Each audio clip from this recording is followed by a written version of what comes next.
Good morning, I'm Sarah Sapsanamma. Let's begin with the headlines of the hour. The length of stay of international visitors in Kathmandu low at the lack of promotion and packages and initiatives from the local level. Government mulling on implementing the public-private partnership for 4 airports, including Pokhara and Bhairahava. Experts suggest weighing on the pros and cons carefully. UN's top court rules Israel must take all measures to prevent genocidal acts in Gaza. Israeli Prime Minister says war on Gaza will not stop regardless. And Belarusian Arina Sabalenka and China's Zheng Qinwen bid for their slice of history in the final of the Australian Open women's singles later this afternoon.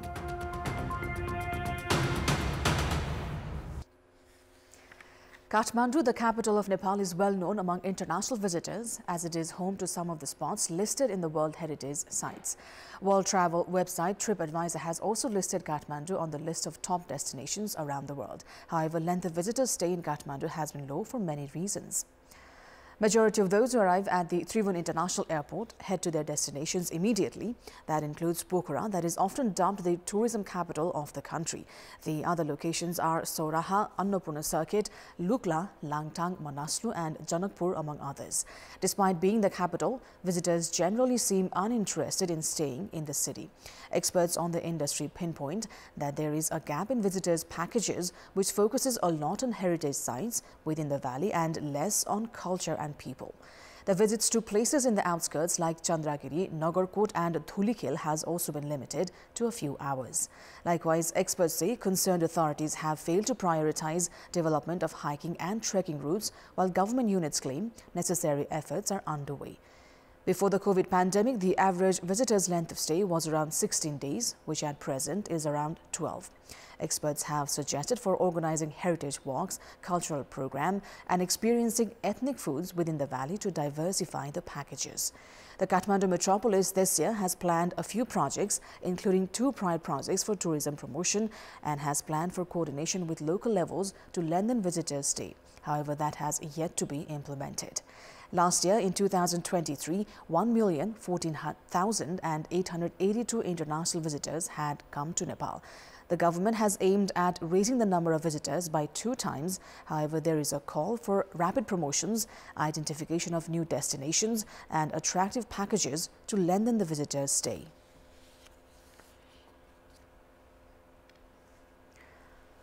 The Pokhara and Bhairahava international airports that were constructed with international loans have yet to resume operation, and the government is struggling to clear out the loans.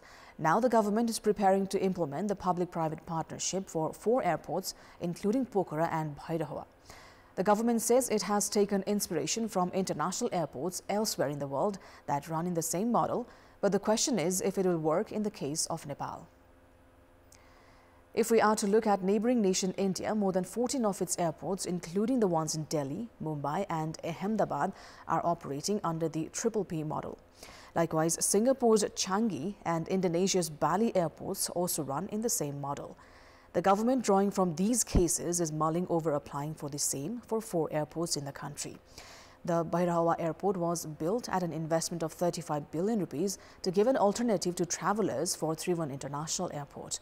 It was inaugurated 1.5 years ago. However, regular operation have remained halted. The scenario is similar with the Pokhara International Airport that was constructed with a 22 billion rupees loan from Chinese Exim Bank. Meanwhile, there are legal obstructions in implementing the PPP model in case of Nepal.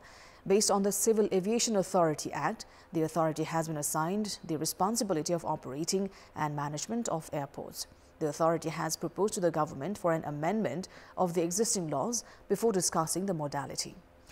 Prime Minister Pushpa Kamal Dahal has also shown interest in the model, as he had mentioned of the change during his address to the nation while marking the first year of the government. Experts meanwhile call for extensive work before implementing the model, highlighting on the challenges like the terms and conditions of the model. Aviation experts say adequate study must be carried out regarding the pros and cons of the model before implementation. Government officials say India's Adani Group has unofficially shown some interest in participating after the idea was floated. Earlier, the International Finance Corporation IFC under the World Bank had also expressed interest in conducting the model's feasibility in Nepal. However, that is yet to happen at the lack of interest from the government. It is time now for our segment Public Pulse, where you text us with your opinion. The question is, what should be done to extend the Kathmandu stay of tourists? Your options are A. Kathmandu-focused packages, B. Collaboration between local levels and businesses, and C. Prioritized promotion. The voting is on. Type NEWS, select your option A, B or C and send it to 34001 to share your opinion with us. Now, a new political protest is brewing among disgruntled parties of the ruling alliance and even among the opposition, which they say is a movement against the government and rising malpractices. The manner in which political leaders are presenting their opinions suggests that all is not well in the wake of the National Assembly elections. It is, however, an old trend for parties to resort to protest in case they do not get their share of power. Janamat Party has been hinting at street protest, even though it is in the government. The party says it will begin the protest if Prime Minister Pushpa Kamal Dahal fails to improve his modus operandi. Another party of the ruling alliance, Loktantrik Samajwadi, has also been warning of a protest. Meanwhile, opposition Rashtriya Prajatantra Party has already announced of beginning protest from the Nepalese month of Falgun, which is next month. The party demands for the re-establishment of Nepal as a Hindu state and scrapping of the provincial structures. Main opposition CPNUML chair KP Sharma Oli has clarified that the party is considering protest as the government has not been able to live up to the public's expectations. While parties talk of protest, issues that face the public like inflation and unemployment go unaddressed. Analysts opine if the government's modus operandi and public's unaddressed issues are the major concern, they should try to make the difference from the parliament instead of taking it to the streets. It is time now for international update.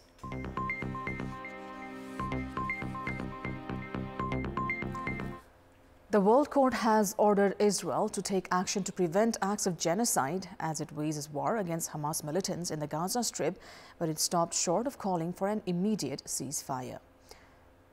Ruling on a case brought by South Africa, the court said Israel must ensure its forces did not commit genocide and take measures to improve the humanitarian situation for Palestinian civilians in the enclave.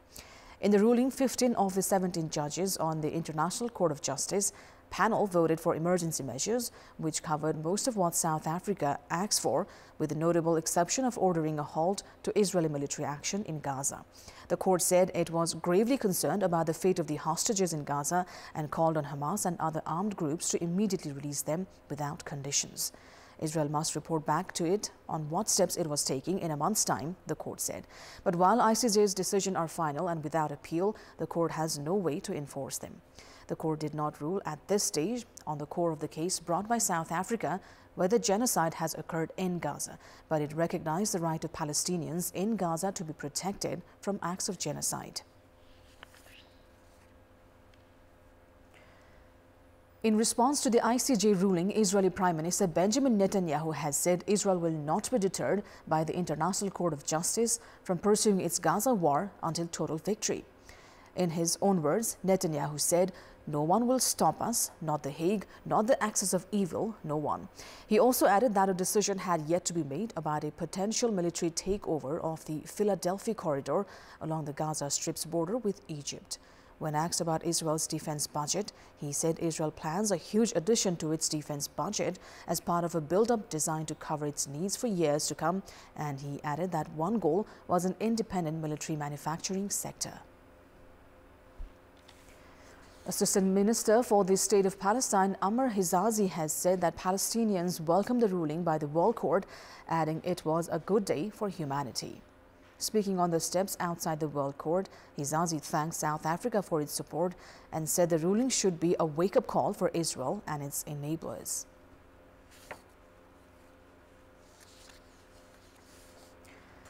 People in a rainy Tel Aviv city square said Hamas should be scrutinized for human rights violations. At the Hostages Plaza, named so since Hamas kidnapped some 240 people during its October 7 rampage in southern Israel, Israelis backed their country's fight against the Islamist militant group that rules Gaza. A Tel Aviv resident said the court's ruling made them more better with the decision to keep fighting the Hamas-ISIS. Another Israeli student said the pressure for the release of hostages should be put on Hamas. A Canadian citizen among them who volunteers in Israel said the UN court continues to treat Israel with double standards. Israeli War Cabinet Minister Benny Gantz said his country is facing a murderous enemy which should be standing trial for the attacks inflicted on Israel. Israeli Security Minister Itamar Ben-Gvir mocked the ruling in a two-word social media post with a Yiddish-style put-down, Haig Schmeig. Hours after the World Court order, a hearing was held in a federal court in Oakland, California, in which Palestinian human rights organizations and individuals sued members of the Biden administration for failing to prevent what they said was the genocide of Palestinian people in Gaza by Israel. The lawsuit, which names U.S. President Joe Biden, Secretary of State Antony Blinken, and Defense Secretary Lloyd Austin as defendants, aims to force the U.S. to fulfill its international law duty to prevent and cease being complicit through unconditional financial and diplomatic support in the unfolding genocide in Gaza, according to the complaint. The plaintiffs and co-counsel say the defendants must abide by the Convention on the Prevention and Punishment of the Crime of Genocide, a human rights treaty of which the U.S. is a member.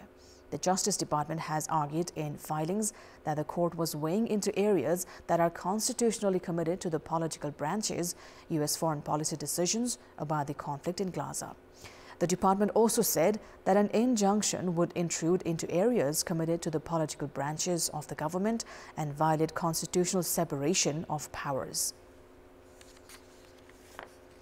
Former U.S. President Donald Trump was handed a stinging defeat by a Manhattan jury that ordered him to pay $83.3 million to writer E. Jean Carroll, who said he destroyed her reputation as a trustworthy journalist by denying that he had raped her. Jurors needed less than 3 hours to reach a verdict in Manhattan federal court following a 5-day trial. The sum that the former U.S. president was ordered to pay far exceeded the minimum $10 million that Carroll had sought. Carroll's case has become an issue in Trump's campaign to retake the White House in the November U.S. election. Trump is the frontrunner for the Republican nomination to challenge Democratic President Joe Biden, who beat him in 2020. Trump attended most of the trial, but was not in the courtroom to hear the verdict. He said in a social media post that he will appeal. The 7-man, 2-woman jury, whose members were kept anonymous, awarded Carroll $18.3 million in compensatory damages, including $11 million for harm to her reputation.